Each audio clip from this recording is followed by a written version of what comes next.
Voilà, donc là on va passer à Farel, sportif de haut niveau, entrepreneur. Waouh.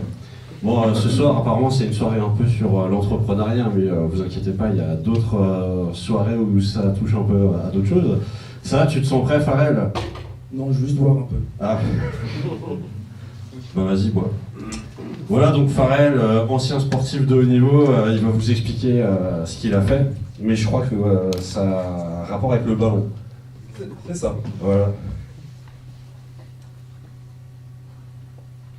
Prends ton temps. J'ai une bonne descente, t'inquiète. Bonsoir, je m'appelle Farel, j'ai 33 ans. Étant plus jeune, je voulais faire du foot, mais j'avais 2 pieds gauches. Donc je devais changer de projet, et j'ai fait de l'aïkido. Et là, c'est mon père qui m'a inscrit, comme on a une famille de 4 enfants, j'étais l'aîné, et j'habitais dans une cité, je devais apprendre à me défendre. Donc mon père m'a inscrit, c'était un sport de combat assez intéressant, mais moi je voulais un sport d'équipe, avec un but. Donc j'ai fait les interclasses, je suis arrivé au collège, et j'ai découvert le handball. Et c'était un sport simple parce qu'il fallait utiliser la main, et c'est plus simple que les pieds. Et un mois après, il y a eu les interclasses de handball. Et là, il y a un professeur qui m'appelle et qui me demande de jouer dans son club. Avant, je demande l'autorisation à mes parents. Forcément, mon père est d'accord, ça me permet de, comme je reste pas à la maison. Et après, tout s'enchaîne. Donc moi, je me dis, mon objectif est très clair, c'est atteindre l'équipe de France jeune. Donc voilà, dès que j'ai commencé ce sport. Sauf que pour y arriver, il faut beaucoup de travail. Donc chez moi, quand mes parents étaient pas là, je travaillais tout seul, je faisais mes abdos, je sautais, je cassais quelques lampes. Mais bon, ça allait. Et je trouvais que ma progression n'était pas assez rapide. Donc avec des amis, on décide de s'incruster carrément en équipe du Bas-Rhin. Donc on est 4. On arrive devant les staffs, et ils nous demandent, mais pourquoi vous êtes là? On dit, ouais, non, on veut jouer avec vous. Ah non, c'est pas possible, vous n'êtes pas sélectionné. On fait, oui, mais on peut faire un test. Ok, on garde juste les meilleurs d'entre vous le matin, et l'après-midi, vous repartez. Comme j'étais déjà le plus grand, et gaucher, parce que gaucher c'est très rare au hand, finalement ils m'ont gardé. Et là, c'est le début de mon histoire. Je suis resté avec le groupe du Bas-Rhin. On est arrivé vice-champion de France. J'ai pas joué, comme j'avais un niveau inférieur aux autres, mais mon projet continue à avancer.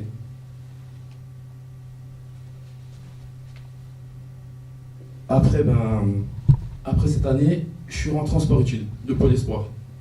Et là, je devais changer de club.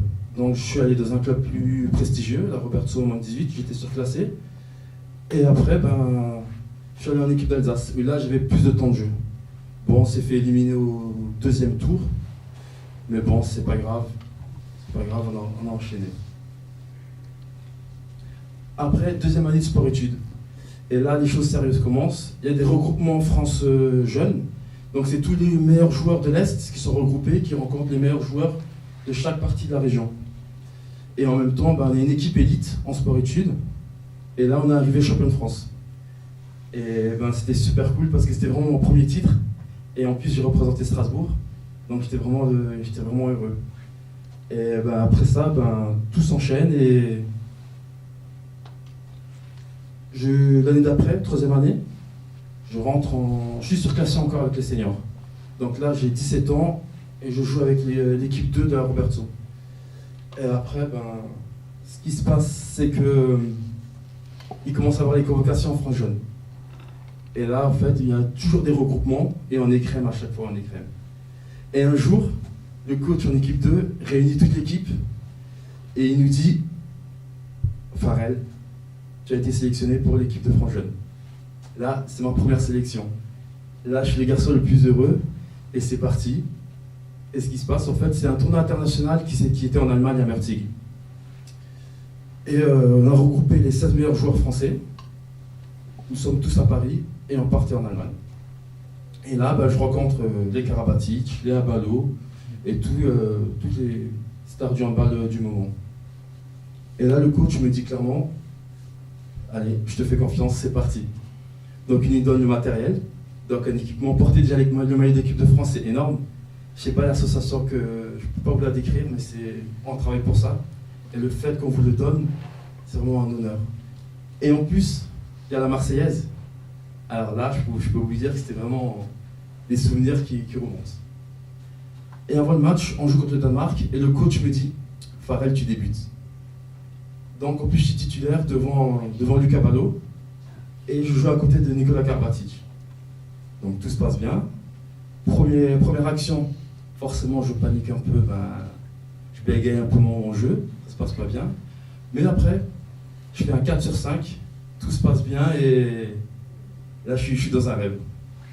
Et la compétition continue, mais petit à petit mes performances diminuent. Et là je ne sais pas pourquoi, mais c'est peut-être le début en fait de quelque chose.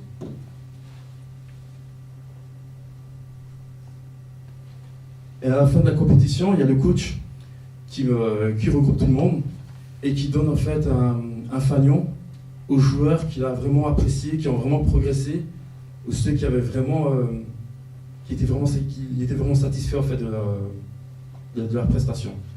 Donc le coach m'appelle et il me dit voici le fanion de l'équipe du Danemark, l'équipe à laquelle on avait joué, et il me dit ouais c'est pour te féliciter de ta prestation et aussi pour te dire de continuer comme ça. Sauf que moi, mon objectif était très clair, c'est d'avoir une sélection en équipe de France. Après, là, j'ai essayé d'avoir d'autres sélections, mais c'était de plus en plus difficile. Mais j'ai quand même intégré le centre de formation de Célestat. Et là, petit à petit, le club commence à m'appeler, mais les performances ne sont pas là. Donc, je fais que des demi-saisons.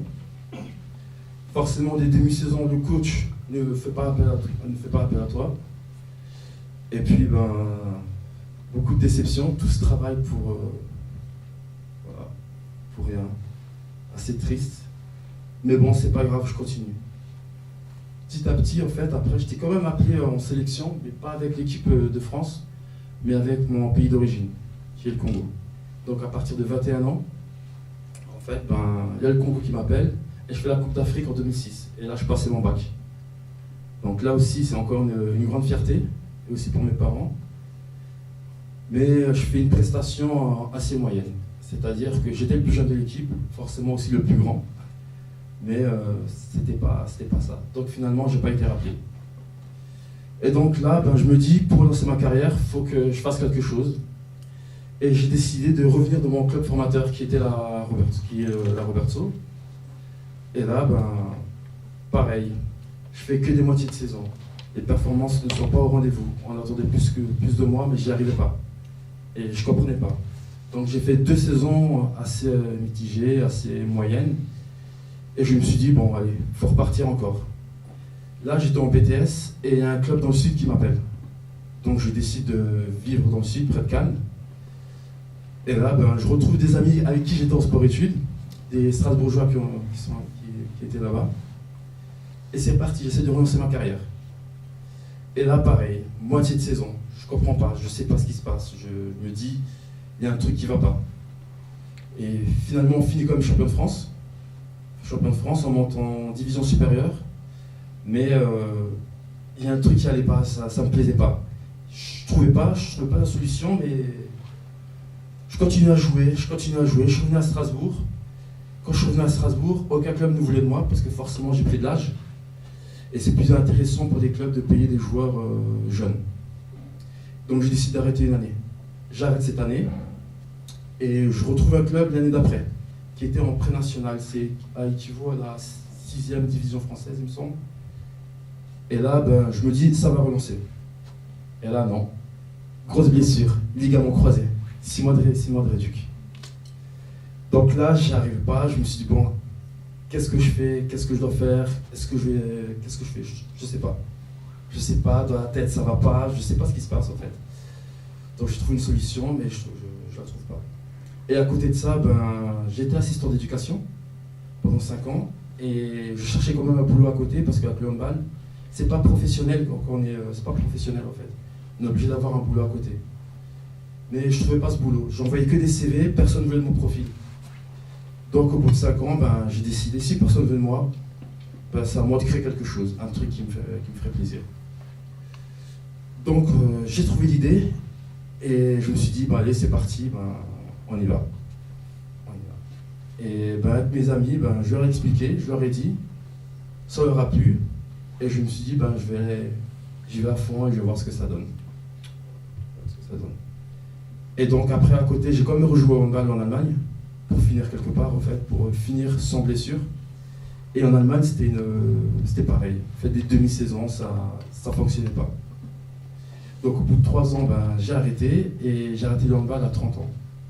C'est vachement tôt, en fait, pour un sportif, mais j'en avais besoin. J'avais besoin d'arrêter, de penser à autre chose. Donc ce que j'ai fait, ben, j'ai tout remis à plat. Je voyais mes points forts, et j'ai essayé de créer quelque chose avec ces points forts.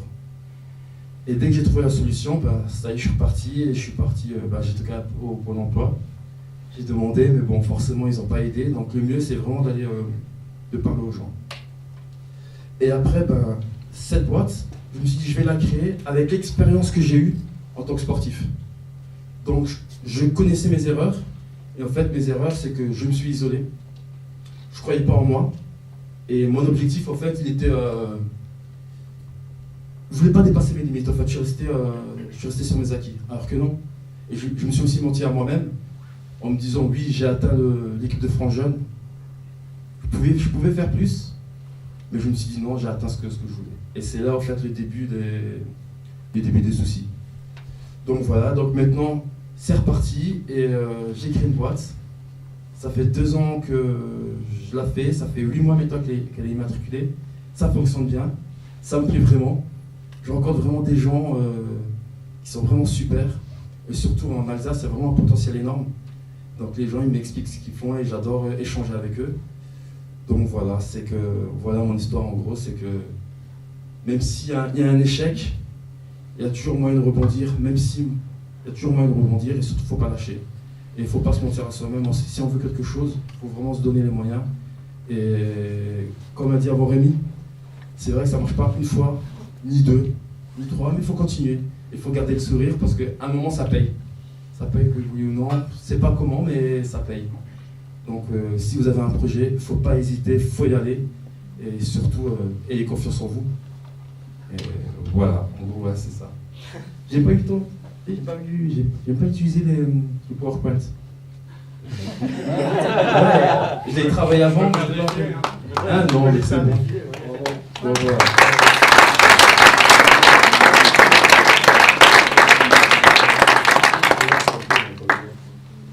Ah oui, montre-nous cette photo là. Ah, c'était à l'époque. C'est fini tout ça.